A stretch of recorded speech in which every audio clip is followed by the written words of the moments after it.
मेरे प्यारे दोस्तों, स्वागत है आप सभी का आपके गुरुजी के चैनल एसटीजा चैनल पे। और आज मैं आप लोग को सिखाने जा रहा हूँ क्वेश्चन नंबर 6 को और उससे आगे के प्रश्नों को। इससे पहले क्वेश्चन नंबर 5 तक मैंने आपको इतने अच्छे से सिखाए हैं मेरे प्यारे बच्चों, मेरे प्यारे दोस्तों, मेरे प्यारे भाइयों बहनों।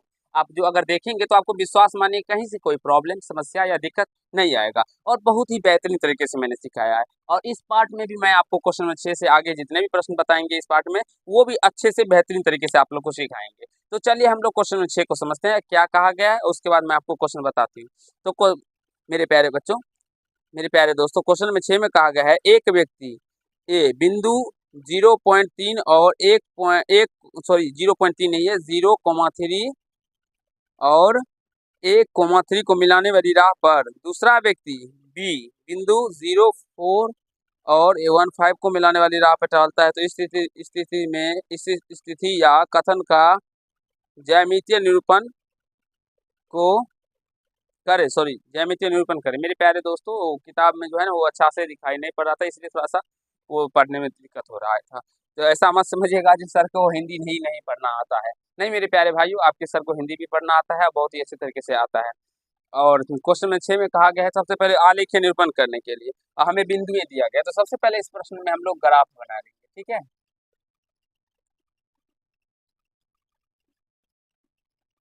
ये एक्स एक्सिस और ये वाई एक्सिस, ऐसे करके हमने ग्राफ खींच लिया।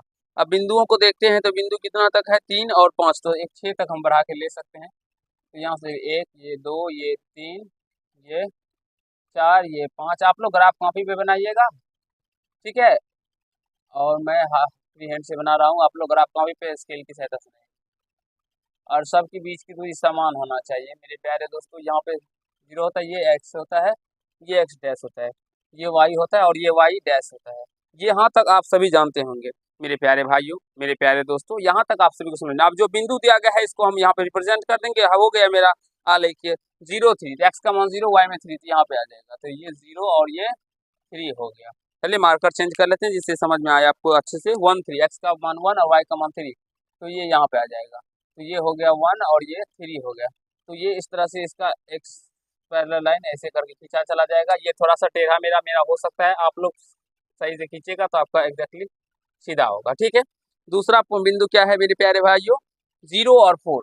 तो 0 ये रहा एक्स में, 4 ये रहा, तो ये हो जाएगा 0 और 4, 0, 4। अब 1,5, सॉरी इसको मिटा लेते, ठीक है, क्योंकि यहाँ पे दिखेगा नहीं।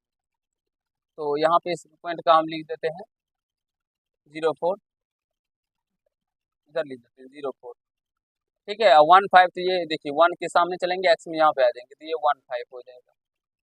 तो ये इस तरह से ऐसे करके चलता चला जाएगा। आप लोग स्केल की सहायता से खींचेंगे और ऐसा ही आलेख आप लोग को मेरे प्यारे भाइयों बनेगा, जैसे कि हमने आप लोगों को बना के दिखाया है। तो आशा है आप लोग समझ गए होंगे, कहीं से कोई दिक्कत या समस्या नहीं हुआ होगा। और ये इसमें कहा गया है, इसमें समीकरण लिखने के लिए तो कहा नहीं गया है इस स्थिति या कथन का ज्यामितीय निरूपण करें। तो बस हमें ज्यामितीय निरूपण ही करना था, जो मैंने आपको करके समझा दिया। और आशा है आप लोग भी समझ गए होंगे मेरे प्यारे भाइयों, मेरे प्यारे दोस्तों। अगर इसका समीकरण आप लोगों से पूछ दिया जाता तो ये मेरे प्यारे भाइयों y बराबर में क्या हो जाता, आप देख सकते हैं y का मान 3 है, तो ये y बराबर में 3 का आलेख हो जाता है, क्योंकि हर एक कंडीशन में y का मान 3 ही होता है। और x का मान देख सकते हैं, x का मान 0 लीजिए, 1 लीजिए। और उसी प्रकार से यहाँ पे भी x इसका भी ग्राफ हो जाता x बराबर में, देखिए x का मान 0 रखेंगे तो ये हो जाएगा, y का मान क्या होता है, y बराबर हो जाएगा मेरे प्यारे दोस्तों x प्लस 4 हो जाएगा। क्योंकि x का मान जब 0 रखेंगे तो y का मान भी 0 आ जाए, सॉरी 4 आ जाएगा। x का मान 1 रखेंगे तो यहाँ से ये 1, 5 है, आप सभी जानते होंगे। यहाँ पे ये 1 और 5 है, तो x का मान 1 रखेंगे तो y का मान 5 आता है। तो ये इतना आप लोग समझ सकते हैं। ये समीकरण हमसे पूछा नहीं गया था, हमें ज्यामितीय आलेखीय निरूपण करना था, तो मैंने कर दिया। आशा है आप लोग समझ भी गए होंगे, कहीं कोई दिक्कत नहीं हुआ होगा। अब क्वेश्चन नंबर 7 को देखिए। क्वेश्चन नंबर 7 में कहा गया है जांच करें कि x और y के कोण युग्म समीकरण 4x माइनस 3y, 4x-3y और क्या है बाबू, प्लस 24 इक्वल टू 0 के हल है। 24 इक्वल टू 0 के हल है। तो एक नंबर में क्या है बाबू जी बताना थोड़ा, x बराबर 0 और y बराबर 8, ठीक है। मेरे प्यारे दोस्तों, आप लोग देखेंगे यहाँ से तो एक्स में आप जीरो रखिए, तो यहाँ से 4 गुना एक्स का मान जीरो रखने पे ये एक्स का मान जीरो रखेंगे -3 गुना 8 + 24। हल करने पे अगर ये जीरो बराबर में जीरो आ जाए, या मान लीजिए मेरे प्यारे दोस्तों इसके बराबर में जीरो आ जाए, तो ये हल होगा। तो यहाँ से इसको हल कर लेते हैं, तो ये जीरो और ये -24 + 24 घट के यानी इक्वल टू जीरो हो जाता है। तो यह हल है मेरे प्यारे दोस्तों, यह क्या है तो हल है। ऐसे ही बनाना है आपको, सारे को ट्राई करके चेक करना है, ठीक है। एक्स बराबर -6, एक्स बराबर -6 और वाई बराबर क्या बाबू जीरो। तो यहाँ से देखिए, तो 4x यानी -6 -3 गुना वाई का मान जीरो प्लस में 24। अब यहाँ से देखिए जीरो क्या है, इसके बराबर में जीरो आ रहा है, अगर आ रहा है तो ये हल है, और नहीं आएगा तो नहीं है, हल नहीं है, बस -24 और ये जीरो और ये प्लस में 24, ये दोनों जीरो ही आ जाएगा, तो यह हल है। आशा है आप लोग सीख पा रहे होंगे मेरे प्यारे भाइयों।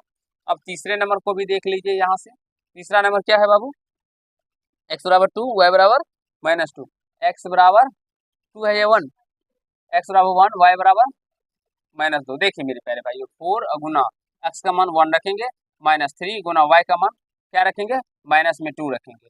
थोड़ा अच्छे से समझिए और सीखने समझने का प्रयास कीजिए मेरे प्यारे भाइयों। यहाँ से इसके बराबर और माइनस प्लस में 24 है, अगर जीरो आ जाएगा तो यह हल होगा नहीं, क्योंकि इसके बराबर में जीरो है। अगर यहाँ पे 5 आता तो बराबर में 5 आना चाहिए, ठीक है। तो ये 5 माइनस माइनस प्लस और 3 दूना 6 या प्लस में 24, तो 24 और 30 5 35। देखिए मेरे प्यारे भाइयों, यहाँ पे 35 आ रहा है, 35 आ रहा है, जीरो आ नहीं रहा, तो यह हल नहीं है, हल नहीं है। ऐसे ही आपको सारे ऑप्शनों को चेक करना है और बताना है। एक्स बराबर 3 क्या -3 है, और वाई बराबर 4 है। चलिए मार्कर दूसरा ले लेते हैं। देखिए तो यहाँ से 4x मेरे प्यारे दोस्तों, 4x x का मान -3, उसके बाद -3y 3 और y का मान 4 और प्लस में 24। तो यहाँ से देखिए माइनस में 12, फिर माइनस में 12 और प्लस में 24, तो ये 12 -12 माइनस में, तो ये घट के -24 हो जाएगा, यहाँ से प्लस में 24 है, तो ये शेष सॉरी घट के कितना आ रहा है, जीरो आ रहा है, तो यह हल होगा मेरे प्यारे दोस्तों, हल है। तो आप लोग को ये इतना किया नहीं रहेगा, ऑप्शन में जो आंसर होगा एग्जैक्टली वो दिया रहेगा, ठीक है ना। इसका ये भी होगा, ये भी होगा और ये भी होगा, और बनाने पे अगर आएगा तो वो भी होगा। आशा है 7 नंबर सीख गए होंगे आप लोग। अब मैं आपको 8 नंबर सिखाऊंगा और समझाने का प्रयास करूंगा। क्वेश्चन में 8 में कहा गया है, 2 प्रश्न और है, 2 इसमें और है, तो मान देख के आप लोग ट्राई कर लीजिएगा। जांच कीजिएगा निम्नलिखित बिंदुओं में कौन रैखिक समीकरण 5x -3y + 30 यानी +30 = 0 के आलेख पर है। हमें बिंदु दिया गया है और पूछ रहा है कौन कौन आलेख पे है, तो जो बिंदु इसको सेटिस्फाइड करेगा, संतुष्ट करेगा मेरे प्यारे दोस्तों, वह आलेख पे होगा। जैसे हम आपको एक समझा के बता सिखाते हैं, जैसे कि एक नंबर एक सॉरी क्या है, एक नंबर, ठीक है ना, ये रोमन संख्या में ए में कितना है -6 और 0। तो ये पहले x का मान होता है, फिर y का मान होता है, सेम उसी का प्रश्न है ये, बस इसको आपको मान रखना है। तो 5 गुना x का मान क्या है -6 -3 गुना y का मान है 0 प्लस में 30। तो यह क्या हो जा रहा है, तो -30 और यहाँ से ये तो टर्म जीरो ही हो जा रहा है, प्लस में 30, तो ये क्या आ रहा है मेरे प्यारे दोस्तों, जीरो आ रहा है, तो ये आलेख पर है। जीरो आ गया तो यह आलेख पर है, आलेख पर है। चलिए एक तो बता दिया, अब दूसरा को भी हम आपको समझाते हैं इसी तरह से। जीरो बी पॉइंट क्या है, 0 और 10 मान रख के चेक करेंगे, तो 5 गुना 0 एक्स का मान 0 है, और -3 गुना 10 प्लस में 30, तो यहाँ से ये 0 -30 + 30 यानी कि ये भी 0 आ गया, तो यह भी आलेख पर है, आलेख पर है मेरे प्यारे दोस्तों। इसको जला दीजिए बाबू, आलेख पर है, ठीक है। अब तीसरे नंबर को भी हम एक बार आपको समझाने का प्रयास करते हैं। तो तीसरा नंबर में क्या है, c = 3 और -5 है। तो यहाँ से देख सकते हैं आप लोग, थोड़ा सा 1 सेकंड वेट कर लीजिए मेरे प्यारे दोस्तों। एक बल्ब होता है जिसके बल्ब में थोड़ा सा प्रॉब्लम आ गया, इसकी वजह से लाइट थोड़ा सा आप लोग को ये अप डाउन करके दिखता होगा। अब यहाँ से 5 गुना एक्स का मान 3 वाई का मान 5, तो 5x है तो 3 -3y 3 और y का मान माइनस में 5 प्लस में 30। सॉल्व करने पे देखिए नीचे दिखाई पड़ा है 15 -+15 प्लस 30, तो ये जुट के मेरे प्यारे दोस्तों 60 आ जाएगा। देखिए नीचे दिखाई पड़ेगा बाबू,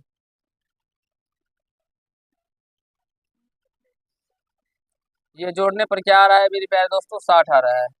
तो आलेख पर नहीं है, आलेख पर नहीं है। ऐसे ही आप लोग सारे को चेक कीजिएगा, जो होगा लिखना है उसके नीचे आलेख पर है, जो नहीं है वो आलेख पर नहीं है। ऐसे ही और मान में इक्वल टू क्या होना चाहिए, 0 हो जाना चाहिए। तो आई होप मेरे प्यारे भाइयों, मेरे प्यारे दोस्तों, मेरी प्यारी बहनों, आप सभी को समझ में आ गया होगा जो कैसे हम लोग 6 नंबर, 7 नंबर और 8 नंबर को सॉल्व करेंगे। नेक्स्ट क्लास में मैं आप लोगों को क्वेश्चन में 9 से सिखाऊंगा और समझाने का प्रयास करूंगा। ये पार्ट 9 था, अगले पार्ट में हम 10 आएंगे और आप लोग आशा है सारे पार्ट्स देखेंगे, क्योंकि जो भी पार्ट्स आप लोग को बताया जाता है मेरे प्यारे भाइयों, मेरे प्यारे दोस्तों, उसमें बेसिक कंसेप्ट मैं पहले आपको शुरू में देता हूँ, जिससे कि आपका कंसेप्ट क्लियर हो पाए और सारे प्रश्नों को समझने में आसानी हो। तो चलिए आज के पार्ट में इतना ही करते हैं। अगर आप लोग को समझ में आया होगा तो वीडियो को लाइक कर दीजिएगा, कैसा लगा ये कमेंट कीजिएगा, और यदि चैनल पर नए होंगे चैनल को सब्सक्राइब करके बेल आइकन को प्रेस कर दीजिएगा, जिससे मेरे हर एक वीडियो का नोटिफिकेशन आप तक पहुंचता रहे। धन्यवाद।